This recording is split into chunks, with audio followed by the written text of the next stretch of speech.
Olá, tudo bem? Bom dia. Nossa aula hoje é um pouco da revisão do que nós estudamos no primeiro bimestre, ok? Bem, nós estudamos um pouquinho sobre o iluminismo, né? O iluminismo, o antigo regime, o liberalismo, a revolução científica, a racionalidade e despotismo esclarecido. Bem, o governo absolutista centralizado, divisão da sociedade em clero, nobreza e burguesia. Política econômica mercantilista era alguma das características do antigo regime. Então, o que era o antigo regime? O antigo regime era um modelo de sociedade que vivia, principalmente na França, antes da Revolução Francesa, em que os reis tinham domínio total sobre todas as atividades econômicas, política e social. Bem, como é que eles dominavam isso? Eles tinham, na sua organização, eles tinham lá o clero, a nobreza, ok? E a burguesia. Bem, qual era o papel do clero? O clero são aqueles que oravam, o padre, os sacerdotes, e eles tinham, o seu espaço, não trabalhavam, mas tinham, viviam de impostos, de ajuda da monarquia. Tinha a nobreza, que é onde estava exposta ali a uma sociedade de nobres que também não trabalhavam, mas que ajudavam o rei a dominar as terras. E tinha a burguesia, que também se vivia do comércio, da troca, da organização das cidades e tal. Isso era chamado de antigo regime. Então, dentro dessas três classes que eu falei, a burguesia que pagava mais impostos. Então ela trabalhava, ela explorava os camponeses, para poder pagar mais impostos. Para quê? Para que a nobreza vivesse bem, para que o clero também vivesse bem.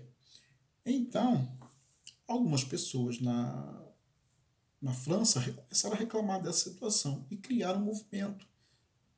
Criaram um movimento contra esse sistema organizado pela monarquia. Bem, aí, claro, você vai ter, nesse momento, um fato importante chamado iluminismo, que esse foi um movimento filosófico e intelectual que ocorreu na Europa durante o século XVIII, que defendia a expressão da racionalidade e os direitos individuais. O que era isso? Racionalidade é a razão, o momento, a vontade, o desejo de pensar, de decidir. Os direitos individuais, o direito de ir e vir, de ter uma propriedade, de ter um trabalho, de ganhar um salário. Então, esses direitos individuais eles não existiam na Europa. E algumas pessoas começaram a questionar isso. Então, eram chamados os iluministas. A Revolução Científica do século XVII foi um movimento que questionou verdades estabelecidas pela Igreja por meio do desenvolvimento de métodos científicos desenvolvido por diversos estudiosos. Então, qual era o questionamento da Revolução Científica? Era a metodologia, como se fazer as coisas, o porquê das coisas. Por exemplo, a pessoa morria, eu não sabia qual é a causa da morte, não sabia se tivesse uma vacina, uma doença lá, uma epidemia, não tinha lá uma vacina, não podia inclusive tocar no corpo de uma pessoa falecida para saber a causa da morte. Então, algumas pessoas tiveram que lutar para mudar isso. Isso foi uma revolução na época. Na época do Iluminismo, alguns monarcas e políticos absolutistas tomaram medidas de caráter iluministas, caracterizando-se como déspotas esclarecidos. O que era? Reis que tinham um pensamento mais elevado, buscavam conhecimento. E eles ficaram conhecidos como déspotas esclarecidos. A garantia dos direitos individuais e da propriedade privada. O que é a propriedade privada? É você ter o direito de ter uma casa, ter um comércio, ter uma fábrica, Então, uma propriedade privada. Não é do governo, é sua. E a não intervenção do Estado na economia também. O Estado não querer taxar as coisas, dizer assim, o preço da escola vai ser tanto, o preço do livro vai ser tanto. Essa liberdade que as pessoas têm, discutir, de negociar o melhor preço. A livre concorrência de mercado, questão do melhor preço, são características do liberalismo. Então, também vai surgir nesse momento essa ideia liberal. Né? O que é um governo liberal? O que são ideias liberais? A liberdade. Vem pela liberdade de você comprar, vender o que você quiser, de você negociar, abrir o comércio que você quiser e viver de acordo com o que você acha, né? Sem que você interfira na vida do outro ou o outro interfira na sua vida de uma forma que vai te prejudicar. Depois nós trabalhamos a questão da Revolução Industrial, né? Como era a vida das pessoas, como é que se produziam as coisas na Revolução Industrial, antes da Revolução, né? Que era feita de forma manual, manufatura, né? As pessoas não eram operários, mas eram donas das suas próprias oficinas, produziam nas suas casas, vendiam, negociavam, trocavam. E aí entra a Revolução Industrial, né? Aí nós vamos ter duas classes surgindo. Os operários, né? E os donos das fábricas. No caso, a burguesia, ok? E o proletariado. Com o início da manufatura, a burguesia passou a ter maior controle sobre os meios de produção. Então, quando começou a manufaturar, que vem de máquina, né? Antigamente eles viviam de forma manual, né? Era chamado artesanal. Com o início da manufatura, a burguesia passou a ter maior controle sobre os meios de produção. Então, a burguesia ela controlava o que ia produzir e como produzir e a quantidade de coisas que ia produzir naquele dia e quanto é que ela ia pagar por aquela produção. Tá? Não tinha um salário mínimo, não. Ela dizia, eu vou pagar X. Então, a pessoa estava sem emprego, sem perspectiva nenhuma, né? Profissional, então a pessoa acabava trabalhando ali naquela fábrica. A Revolução Industrial ela foi resultado de uma série de transformações ocorridas na Inglaterra durante o século XVIII. Então, por exemplo, a Inglaterra ela tinha algumas vantagens. Né? Ela tinha dinheiro, ela tinha carvão, né, mineral, para produzir energia, para descobrir uma máquina. A primeira máquina a ser inventada na Europa foi a máquina a vapor, né, usando carvão mineral.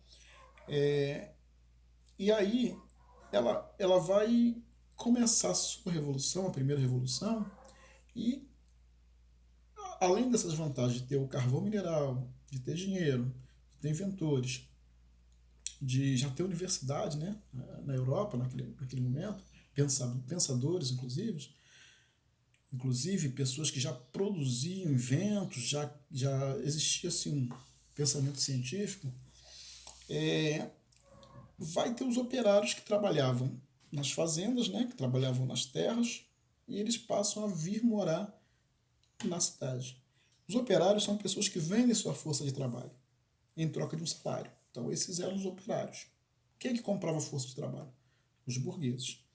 E aí, com a invenção da máquina a vapor, essa foi uma das maiores, mais importantes inovações tecnológicas ocorridas durante o século XVIII na Inglaterra. Com o surgimento também da classe operária, vai ter o quê? Vai ter também uma questão dos sindicatos, das organizações dos clubes de trabalhadores. E aí sim eles começam a reivindicar por melhores salários. Bem, o capitalismo industrial foi um sistema socioeconômico que passou a vigorar após a Revolução Industrial. Aí você vai ter algumas mudanças também na Inglaterra, né, através dessa revolução. E em seguida nós estudamos também sobre a Revolução Francesa, né, como a Revolução Francesa foi importante e é até os dias atuais. O pensamento da Revolução ele tem uma influência, tem uma influência muito forte na sociedade moderna, principalmente por causa do seu lema, igualdade, liberdade, fraternidade. Okay? Então, esse lema ele influenciou várias independências na América, principalmente a independência dos Estados Unidos, a independência do Brasil, a independência de outros países aqui na América do Sul. Qual era o questionamento que eles faziam, né, em relação à questão da igualdade, liberdade e fraternidade? Os franceses queriam ter liberdade para pensar, para produzir e para reorganizar o Estado francês. Eles não estavam satisfeitos com o antigo regime. né, que era dividida em 3 estados: primeiro estado, segundo estado e o terceiro estado. Os direitos humanos são direitos criados para garantir a vida digna de todas as pessoas. Também isso era uma questão a ser discutida na França, né? Ser discutida por toda a sociedade, discutida até hoje. O que são direitos humanos? De que forma nós estamos observando como os direitos humanos são respeitados, né? Uma revolução, o que é uma revolução? É um conjunto, né, de ações que transformam significativamente o modo de vida de uma sociedade. São mudanças, né? A Revolução Francesa foi uma mudança na sociedade francesa, o modo de pensar, o modo de organizar-se politicamente, o modo da economia, mudar a economia francesa, né, que era uma economia estabelecida mais para quem tinha dinheiro, não para todos os franceses. No século XVIII, a sociedade francesa estava dividida em 3 estados, já estudamos. Primeiro estado, segundo estado e terceiro estado. Primeiro estado, quem é? Clero, né? Segundo estado, a nobreza. Terceiro estado, a burguesia. Quem é que alimentou a revolução? 2 grupos políticos, jacobinos e girondinos. Quem eram os jacobinos? Eram os representantes das pessoas mais pobres da França. Os girondinos representavam a alta burguesia. Então essa luta vai ter sempre, né? O pobre contra o rico. Alguém que defende o pobre, que defende a divisão das riquezas, e o rico que tem um olhar diferente dessa visão, que é ajudar as pessoas mais carentes, né? Quer dizer, nem todos os ricos são assim, né? Mas a boa maioria tem uma ideia de acumular, de dominação, etc. Bem, na França, né, ao final da Revolução, depois teve algumas questões que nós vamos estudar um pouco mais na frente, questão da era napoleônica, mas enfim, isso influenciou, a Revolução Francesa influenciou quase todo mundo. E como eu falei, influencia até hoje. E para terminar nossa revisão, né, nós vamos trabalhar a questão das rebeliões na América Portuguesa. Como é que foi isso? Tivemos algumas rebeliões, né? A primeira rebelião, chamada Conjuração Mineira, que foi em Minas Gerais, Vila Rica. Tiradentes era o líder dessa revolução, e aí ele vai lutar pela liberdade de Minas Gerais. Ao lutar por essa liberdade, né, contra a exploração da coroa portuguesa, né, o rei de Portugal queria continuar cobrando impostos caríssimos, o que acontece? Tiradentes vai e consegue fazer essa conjuração. Foi bem sucedido? Não, porque no final, né, ele foi preso, né, foi enforcado, esquartejado. Mas ele deixou um legado, deixou um ensino, né, de o que nós precisamos fazer, que é lutar por direitos, né, lutar por igualdade, fraternidade e liberdade. Depois nós tivemos também a chamada uma Conjuração Mineira, né, como Tiradentes, né, desculpa, foi uma conjuração baiana, que também foi um movimento de reivindicação de melhorias na Bahia. Algumas pessoas se revoltaram, lutaram contra a coroa portuguesa, mas foram também dominados, né, e conseguiram, pelo menos, marcar um pouco que foi a história, né, do povo baiano na luta contra o poder movido pelos portugueses. Né? Tem outras revoluções aí, você pode botar a Revolta dos Malês, a gente pode botar a Guerra do Contestado, né? Depois nós vamos estudar mais um pouquinho também a Revolta dos Marinheiros, 1910. Mas, assim, o que a gente pode entender?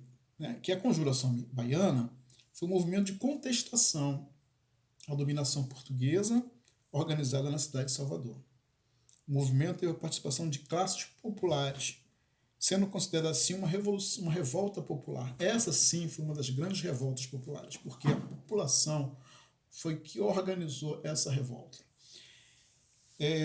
A conjuração é uma aliança entre pessoas que possuem objetivos comuns e que conspiram contra um governo ou uma autoridade. Então, né, conjuração é a mesma coisa que conspiração. Vamos conspirar, vamos lutar, vamos nos organizar para retirar aquela pessoa do poder, né? A Conjuração Mineira foi um movimento de contestação ao governo português sobre a colônia, organizada principalmente pela elite de Vila Rica. Então, quem organizou foi uma elite, diferente da baiana. Aí também vai surgir nesse momento o Barroco Mineiro, que era também um estilo artístico brasileiro que se desenvolveu na região das Minas sob a influência do Barroco europeu. Ao longo do século XVIII, a atividade mineradora foi amplamente explorada no Brasil, principalmente na região onde atualmente se localiza o estado de Minas Gerais. Okay?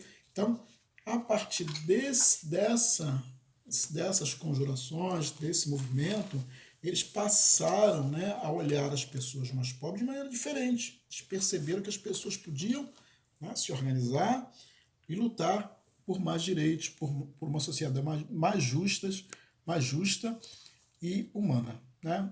Espero que tenhamos assim aproveitado esse momento de revisão e nos prepararmos para uma prova que logo em seguida nós estaremos marcando com vocês. Um abraço e fiquem com Deus.